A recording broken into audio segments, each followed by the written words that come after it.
Have you ever walked into a garden and been captivated by lush, low-growing plants that give off a calming vibe? Chances are, you were looking at hostas, one of the most popular shade plants that bring life to any garden. And if you've got boxwoods in your pots, but they're looking a bit sunken or struggling, you're not alone. Fixing these garden beauties isn't as daunting as it sounds, and with the right techniques, you can revive their charm and make them thrive in your garden. Today, we're diving deep into the art of planting hostas and fixing those sunken boxwoods in pots to give your garden the beauty it deserves. Part 1. All about hostas. Why they're the perfect addition to your garden. Hostas are widely admired for their stunning foliage, making them the staple in gardens worldwide. Known for their broad, heart-shaped leaves in shades of green, blue, and even variegated white or yellow, these plants bring texture and color to the shadier spots of your garden. They're a versatile plant that works well in a variety of landscapes, whether you're going for a modern minimalist look or a more traditional English garden. Choosing the right hostas for your garden. When it comes to selecting the right hosta variety, you'll be spoiled for choice. There are over 3,000 named varieties, ranging from dwarf sizes to giant types that can grow up to 4 feet in diameter. When choosing hostas, it's essential to consider the space you have available and how much sunlight that area receives. While hostas are known for thriving in shade, some varieties can tolerate a bit more sun, especially if they have thicker leaves. Sun versus shade. The perfect spot for hostas. Hostas are shade-loving plants, but the amount of sunlight they can tolerate depends on the variety. The golden rule is that hostas with thicker, darker leaves tend to handle more shade, while those with thinner, lighter leaves might prefer a bit more sun. Ideally, you'll want to plant your hostas in a spot that gets dappled sunlight, like under the canopy of a tree or along the shaded side of your house. The key is to strike a balance. If the hostas get too much sun, their leaves might scorch, leading to brown, crispy edges. On the other hand, if they're in too much shade, they might grow leggy and fail to achieve their full, lush potential. Preparing the soil for hostas. Hostas thrive in rich, well-draining soil. Before planting, you'll want to ensure the soil is adequately prepared. Start by loosening the soil to a depth of about 12–18 inches. Incorporate organic matter like compost or aged manure to provide the nutrients these plants crave. Hostas love moisture, so adding organic material helps retain water in the soil without making it soggy. Planting your hostas. Once your soil is prepared, it's time to plant your hostas. Dig a hole that's twice the width of the root ball and just deep enough so that the crown of the plant, where the roots meet the leaves, is level with the soil surface. Gently place the hosta in the hole, ensuring the roots are spread out evenly. Fill the hole with soil, pressing it down lightly to eliminate any air pockets. Water the plant thoroughly after planting, and consider adding a layer of mulch around the base to help retain moisture and keep weeds at bay. Watering and fertilizing hostas. Hostas are moisture-loving plants, so it's essential to keep them well watered, especially during dry spells. Aim for about 1–1.5 inches of water per week, either from rainfall or supplemental watering. When watering, try to avoid getting the leaves wet, as this can lead to fungal diseases. Instead, focus on watering the base of the plant. In terms of fertilizing, hostas benefit from a balanced, slow-release fertilizer applied in early spring when the plants begin to emerge. You can also top-dress with compost or well-rotted manure in the fall to provide nutrients for the following growing season. Dealing with pests and diseases. Unfortunately, hostas can be a magnet for pests like slugs and snails, which can chew holes in their beautiful leaves. To combat these pests, try using organic slug bait, diatomaceous earth, or even copper tape around the base of the plant. You can also create a barrier by sprinkling crushed eggshells or coffee grounds around the plants, which deters slugs.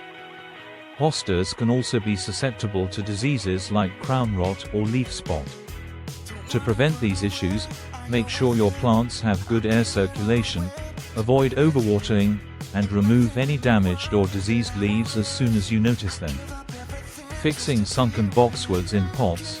A step-by-step guide. Now that your hostas are in place, let's turn our attention to another garden favorite, boxwoods. These hardy, evergreen shrubs are perfect for pots and containers, providing structure and year-round interest.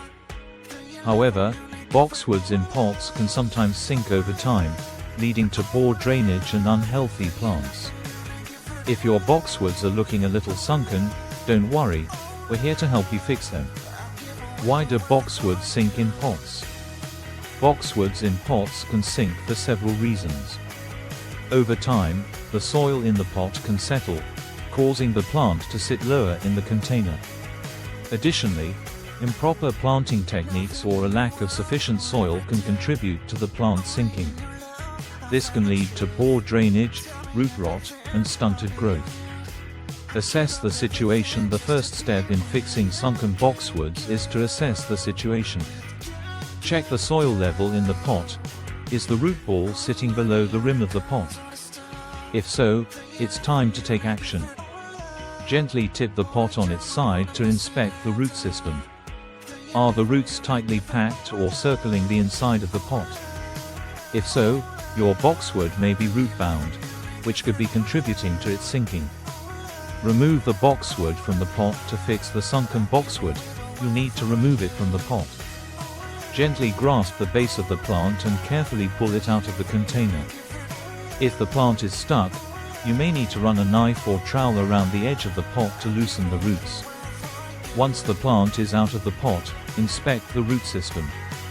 If the roots are circling or tightly packed, use a sharp knife or pruners to cut through the root ball and loosen the roots. This will encourage the plant to establish new, healthy roots once it's replanted. Add fresh soil to the pot. Before replanting the boxwood, you'll need to add fresh soil to the pot. Choose a high-quality potting mix that's well-draining and rich in organic matter. Fill the bottom of the pot with enough soil to raise the boxwood to the desired height. Ideally, the top of the root ball should be level with the rim of the pot. Gently place the boxwood back into the pot, making sure it's centered and sitting at the correct height. Backfill and firm the soil. Once the boxwood is in place, backfill the pot with soil, making sure to press it down gently around the root ball to eliminate any air pockets. Be careful not to bury the plant too deep. The crown of the plant should be level with the soil surface. Water the plant thoroughly after replanting to help settle the soil and encourage the roots to take hold. Mulch and watering. After replanting, add a layer of mulch around the base of the boxwood to help retain moisture and regulate soil temperature. Water the plant regularly, making sure the soil stays evenly moist but not waterlogged. Boxwoods in pots can dry out more quickly than those planted in the ground, so it's essential to keep an eye on the soil moisture, especially during hot, dry weather. Pruning and maintenance tips for healthy boxwoods. To keep your boxwoods looking their best, regular pruning is essential. Boxwoods have a naturally dense growth habit, but pruning encourages even more bushiness and helps maintain the plant's shape. Aim to prune your boxwoods in late spring or early summer, just after their flush of new growth. Use sharp, clean pruning shears to remove any dead or damaged branches, and trim back the outer growth to create a neat, tidy shape. Boxwoods are relatively low maintenance, but they can benefit from a slow-release, balanced fertilizer applied in early spring. You can also top-dress the pot with compost or aged manure to provide a steady supply of nutrients throughout the growing season. Troubleshooting common boxwood problems. Even with the best care, boxwoods can sometimes run into problems. Let's take a look at some common issues and how to address them. Yellowing leaves. If you notice the leaves of your boxwood turning yellow, it could be a sign of stress. Yellowing leaves can be caused by several factors, including overwatering, poor drainage, or nutrient deficiencies. To remedy the problem, check the soil moisture. If it's too wet, reduce watering and improve drainage.